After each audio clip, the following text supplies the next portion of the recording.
All right, a very good evening to you. Many thanks for joining us tonight on the broadcast on this eve of Christmas 2026. You're just in time for KUTV News at 9. Before we get into informing you what is shaping the world of news, let's get an introduction.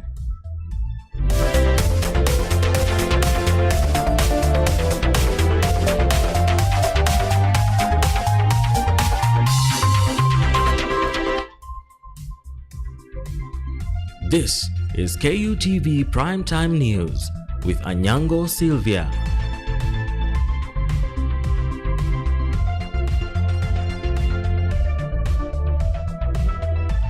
That's right. On the sign language interpretation tonight is Francis Okinyi. Remember, KUTV News at 9 is also coming to you live on YouTube at KUTV News Kenya. And you can also interact with us on X at KUTV_Kenya or at Anyango Sylvia KE.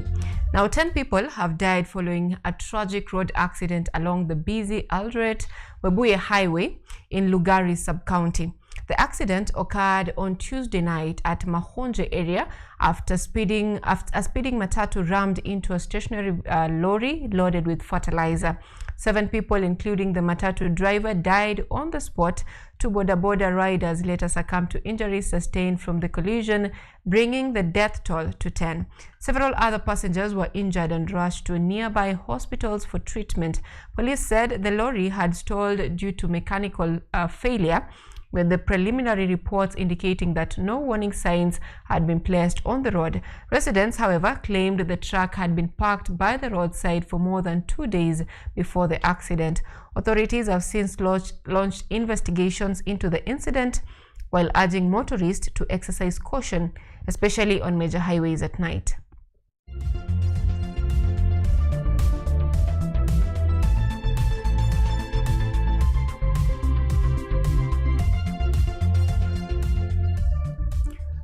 Now, Embu Senator Alexander Mundigi has come to the defense of Public Service Cabinet Secretary Geoffrey Ruku and Embu Governor Cecil Mbarire of a recent remark suggesting a possible split of the Mount Kenya region, terming the comments a slip of the tongue. CS Ruku and Governor Mbarire 2 weeks ago stated that they will not hesitate to support the division of the region into Mount Kenya East and Mount Kenya West, citing that what they described as persistent marginalization and unequal sharing of government resources. Speaking to the press in Embu Town, Senator Mundigi said the statements may have been provoked by political pressure from the opposition faction led by former Deputy President Rigathi Gachagua, which is pushing for the region to rally behind the one-term movement.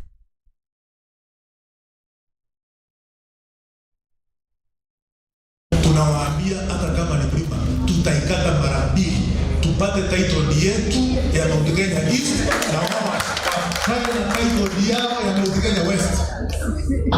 We are going to chart our own political destiny as a region.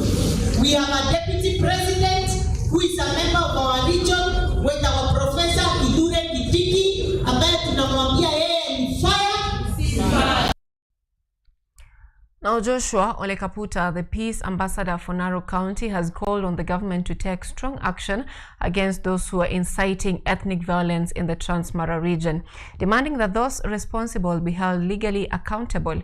Speaking in Narok Town, Kaputa urged the security forces on duty to step up patrols and apprehend such offenders, adding that it is unacceptable for anyone to die at any time. The Kenya Red Cross Society reports that since mid-December, violent disputes in Transmara West and Transmara South sub-counties have escalated, resulting in the destruction of 253 homes and the displacement of over 1,800 people. President William Ruto earlier ordered the voluntary surrender of illicit firearms, with the Interior Cabinet Secretary Kipchumba Murkomen promising to take decisive action to bring peace back to Transmara. Today, the Peace Ambassador for Narok County, Joshua Ole Kaput, has called on the government to take strong action against those who are inciting ethnic violence in the Transmara region, demanding that those responsible be held legally accountable. Sir, hii Narok Town for example, hata pale Kilgoris, utajua Masai ni nani? Utajua Kikuyu ni nani? Utajua Kalenjin ni nani? Kwa hivyo, na damu ikitolewa leo, damu yako hata wale ambao wanapigana, wewe unapopigwa hiyo mshale, ni damu nyeusi inatoka ama nyekundu? Ni damu nyekundu kwa sababu sisi wote ni kitu moja. Mimi ningewaomba ndugu zangu kama peace ambassador wenu, na waomba kama kuna wanasiasa ambao wanaingilia mambo ya kupiganisha watu, mimi ninaomba serikali iingie haraka sana, iwakamate hata kama ni nani. Speaking in Narok Town, Kaput urged the security guards to step up their patrols and apprehend those offenders, saying that it is unacceptable for anyone to die at any time. He underlined that maintaining peace is a shared duty and urged the residents to protect their long-standing peaceful coexistence. If the government is serious about maintaining peace in Kilgoris and whatever that is happening there, we want to tell the government, do not segregate. Make sure that you arrest anyone that is making our people to fight. Mwenye anapiganisha watu, hata kama ni nani, hata kama akona jina kubwa, hata kama amechaguliwa mara ngapi, ashikwe, awekwe ndani, watu wetu wakae na amani. While security guards continue to patrol the area, local leaders have reiterated calls for peace, urging the locals to reject violence and embrace peaceful coexistence. Ningependa kuhimiza watu tuwe na amani, tuchari wale wengine, especially kwa vijana wadogo. Huu msimu wa Christmas unakuwa na majaribu mengi. Jaribu kwamba maintain peace, umetulia nyumbani, na uone kwamba vile vikundi unatembea navyo ni vikundi vya kukupatia nafasi ya kufanya mazuri, si vikundi vya kukuongoza kwa miadharati na kuanza kupigana. In order to facilitate increased security agencies' activities, the government has declared 14 location security disturbed zones and imposed a dusk to dawn curfew. Edward Nyamo, KUTV. Now, law enforcers in Kiambu County have made a call to Kenyans, urging them to embrace the spirit of giving to the less fortunate, especially during the festive season. Police officers drawn from across the county emphasized the need for compassion and solidarity with the vulnerable families and children facing hardship. Speaking on behalf of the Kiambu County Police Commander, Githurai Sub-County Administration Police Commander, Superintendent Peter Mudhomi underscored the importance of remembering the needy during Christmas. This came as officers donated foodstuff and essential supplies to Macheo Children Organization in Thika. The donation, funded through personal contributions by officers, included mattresses, maize flour, cooking oil and snacks to support orphaned and abandoned children. Superintendent Mudhomi assured residents that security has been heightened across the county during the festive season.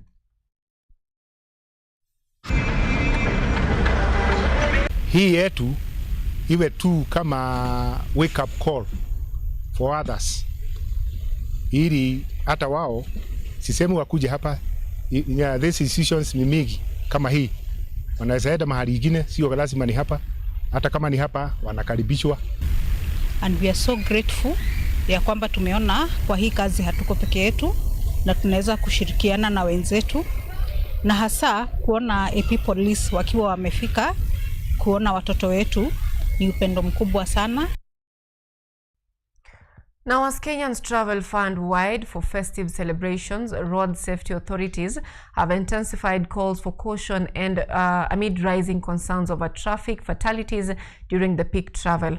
Authorities in Embu County have intensified crackdown on rogue drivers who are flaunting traffic rules during the festive season. Authorities in Embu County have arrested 12 drivers for flouting traffic rules. The 12 rogue drivers were under the influence of drugs amid rising concerns over traffic fatalities during festive season. Makosa tumepata mengi. Ya kwanza naweza sema madereva wanatumia bidhaa vya kulevya, tumepata madereva walevi, tumepata magari ambayo hazina stakabadhi ambazo zinafaa, tumepata gari ambazo zinapitia ruti ambazo hazifai kupitia, tumepata magari ambazo speed governor zao zina hitilafu. Speed governor kwa kawaida zinafaa kuwa na maneno matatu. Inafaa kulimit, inafaa kutransmit, inafaa kustore, lakini ambazo tumeangalia tukiwa pamoja na vendors wenyewe ambao ni Pinnacle, wao wenyewe pia wamegundua kuna zenye zina hitilafu. According to Safety and Compliance Manager in Embu County, several preventive measures have already been put in place ahead of the season to enhance safety and reduce accidents in the roads. Kwa sasa tumeshika madereva takriban 12 na bado tunaendelea na hii kazi. Magari ni kama lori yale makubwa kama mnaziona pale. Kuna magari matatu, the 42 seaters tumezishika. Hapa nyuma mnaona hata pia kuna tuk-tuk tumezishika. Pia zina hizo makosa ambazo tumewangolea number plates. Tuko hapa kuhakikisha kwamba hii msimu wa Krismasi wananchi watafika nyumbani, wale wanaenda kusherehekea watafika wakiwa salama. Tunahakikisha wenye mangari pia mangari zao siko sawa, na kama iko mahali tukiangalia tuone kuna makosa mahali, tunachukua hatua ile inastahili. With the festive season often characterized by increased traffic and high speeds as drivers rush to maximize trip and profits, drivers have been cautioned against drinking and driving and to avoid overspeeding and overlapping and instead to adhere to all traffic laws. Drivers wale wako kwa barabara wa make sure ile gari wanaendesha iko sawa, na wanaposimamishwa na waaskari wakiangalia usalama wasitoroke, wasimame. Sisi wenyewe tuko hapa ndio tusaidie members of public tuhakikishe wamefika mahali wanaenda salama.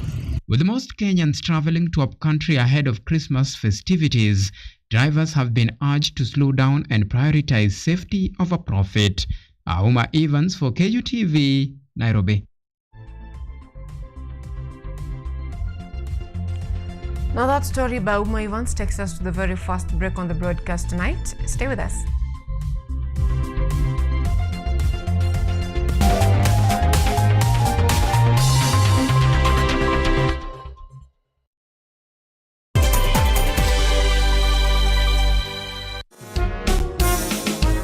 A new era, a new people. This is the Law Matters Show.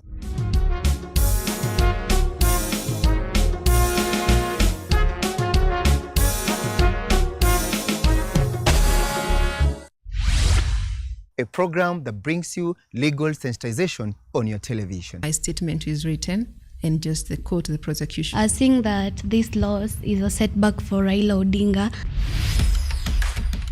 What policy recommendations were fronted by the candidate? With diversity, we demystify important legal issues locally, regionally, and internationally. What Tanzanians? Join me, Elvin Onsongo, as I bring you more insights on law matters. We are looking at social issues.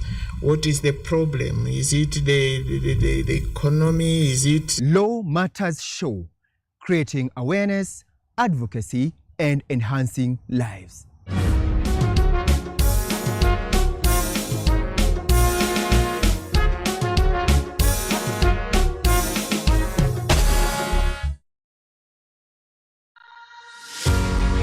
Are you ready to take charge of your health? Welcome to Focus on Health, your weekly guide to staying informed and living better. Join me every week as I sit down with trusted medical experts. Gynecology is basically a field concerned with mainly the female genitalia. Explore real-life stories during when the patient come in and bring you updates and tips that are beneficial to your health. Because health isn't just important, it is everything. Tune in to Focus on Health every Thursday at 7:30 p.m. only on KUTV. I'm your host, Kandia Marian, and I'll see you then.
You are watching KUTV Primetime News with Anyango Sylvia.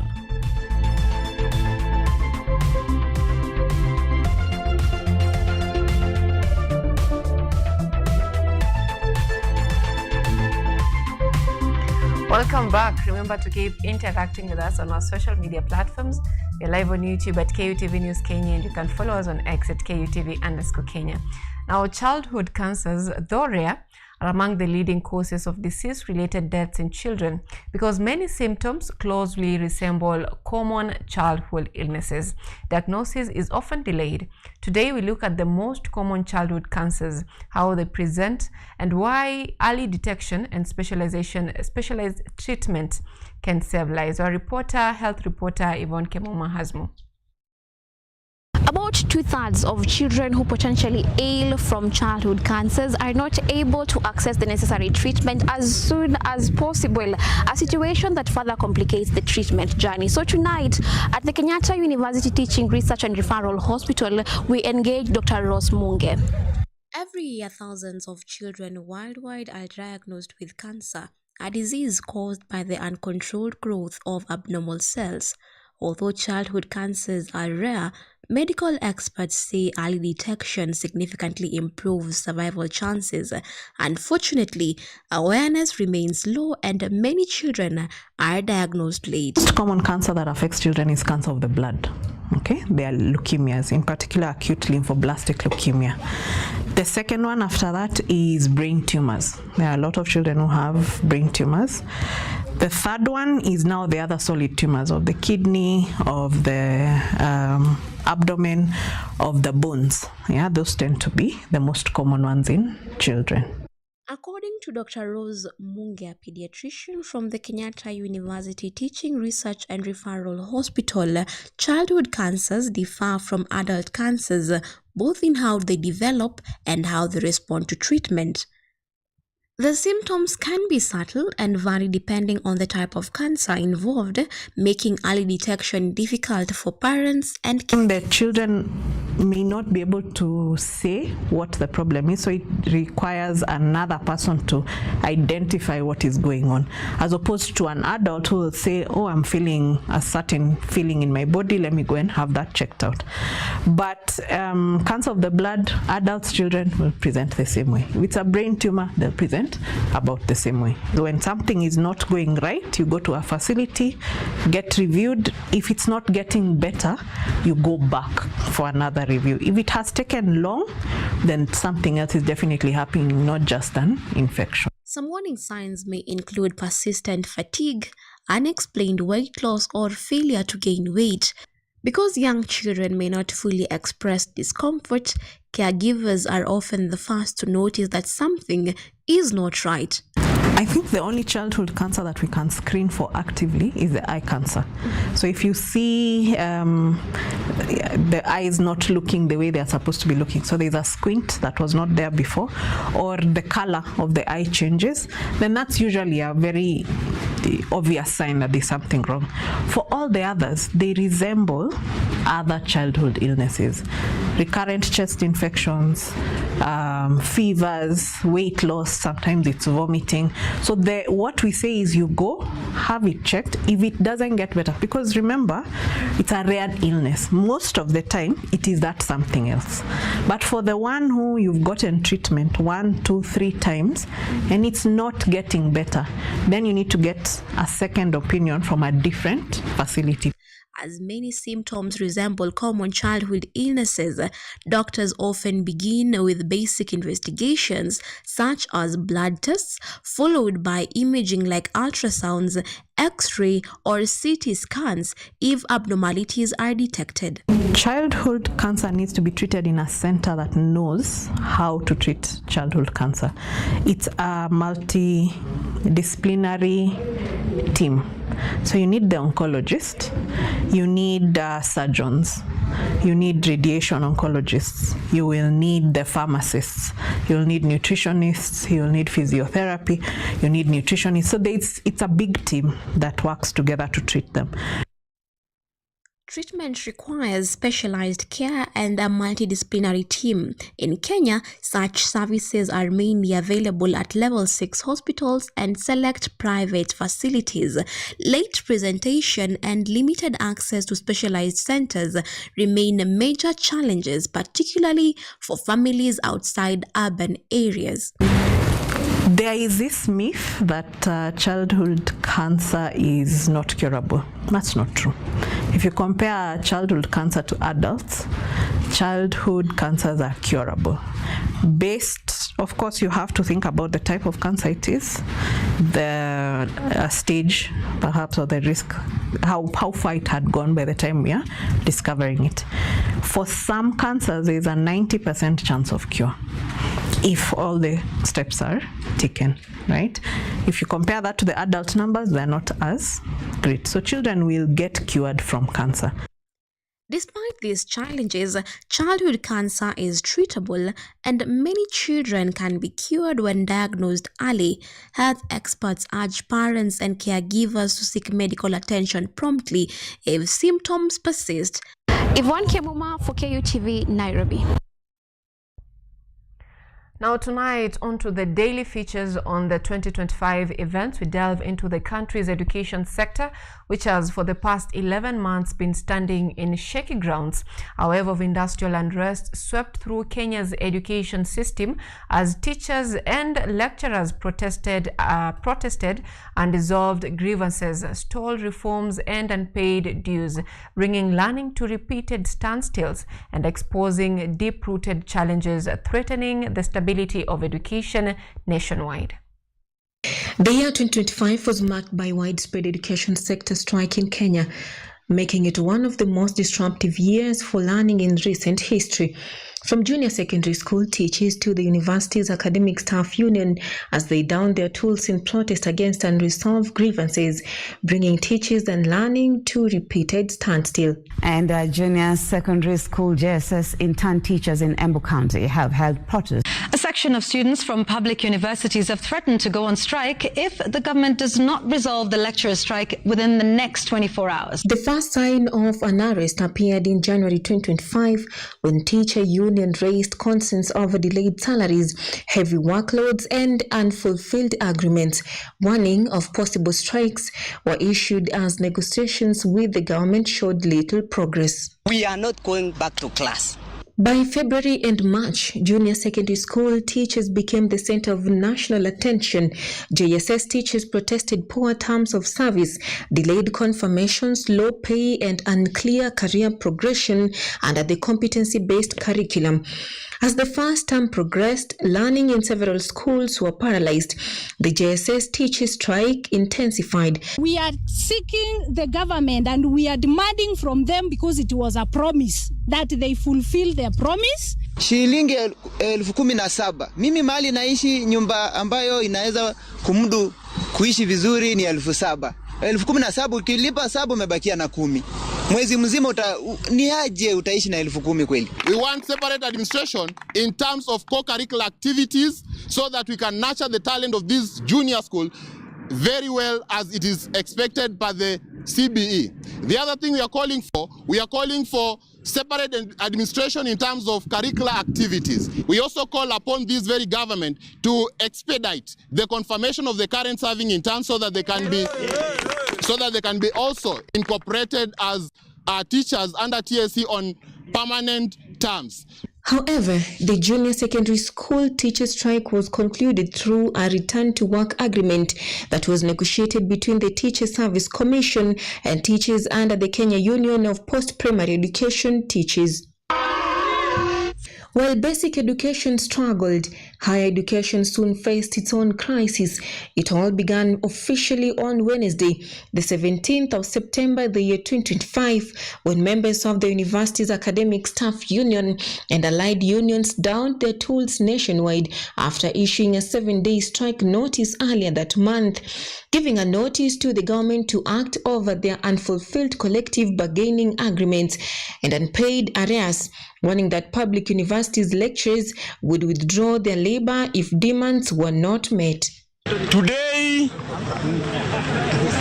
Dr. Constantine Wasonga Opio, PhD, LLB, LLM, CBA, Return to Work Formula, CPM.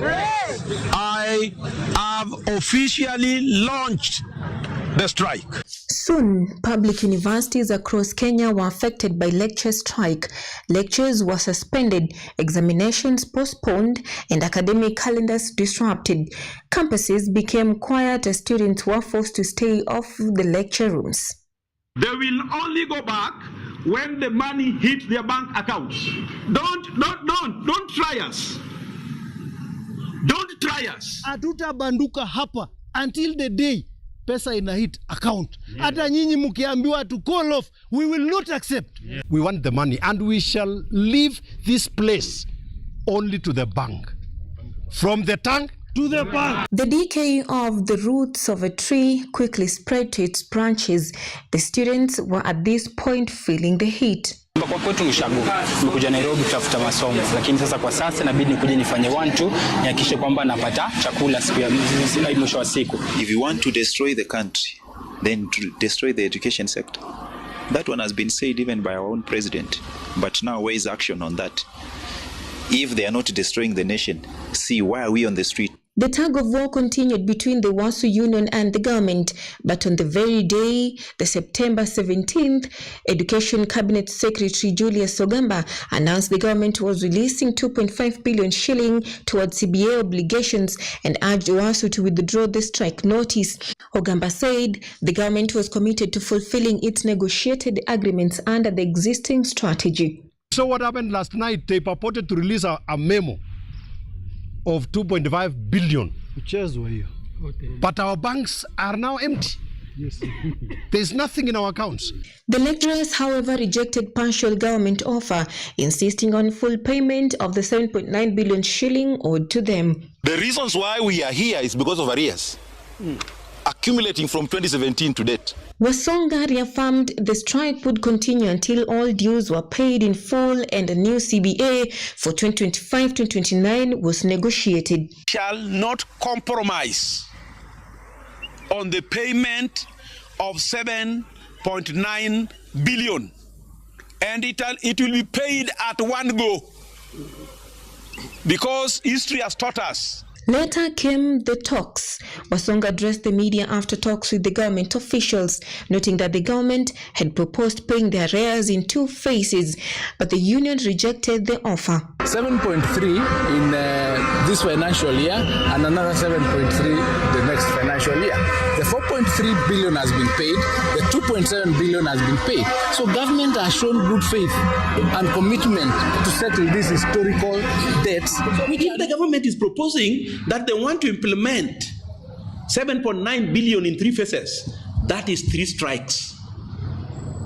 And we don't want to subject our students to further frustration. On the 5th of November 2025, after exactly 49 days into the industrial action, the lecturers union, including WASU and the Kenya University Staff Union, reached an agreement with the government to settle the 7.9 billion arrears from the 2017-2021 CBA.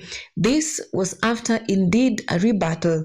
Kenya shillings 3.8 billion in November, but not later than 31st December 2025. Kenya shillings 3.8 billion in July 2026. We are going to have an interministerial CBA implementation team so that we can be looking at how these CBAs that we've signed, whether they are being implemented as agreed.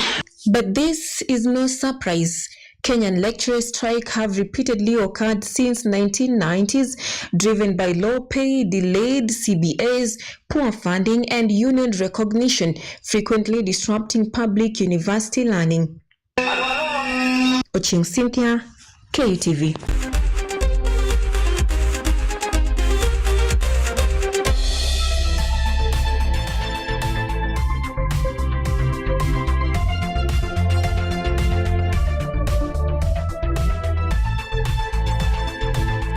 Now, in tonight on sports, we have 2 goals from Elias Achori and Elias Skiri helped Tunisia thrash Uganda 3-1 in their opening match at the Africa Cup of Nations in Rabat to end their 12-year wait for an opening victory in AFCON before Dennis Omedi pulled one back for Uganda Cranes.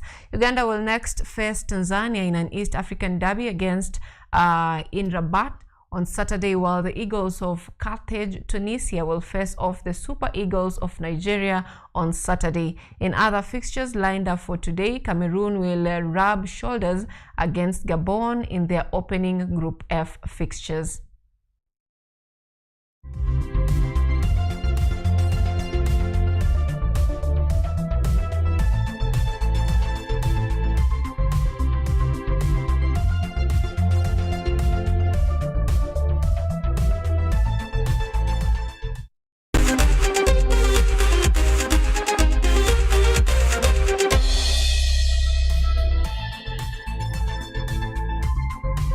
Now that brings us to the end of our broadcast tonight. Thank you so much for choosing our news tonight and for staying with KUTV News at 9 this far. Our sign language interpreter tonight is Francis Okinyi and I'm Anyango Sylvia.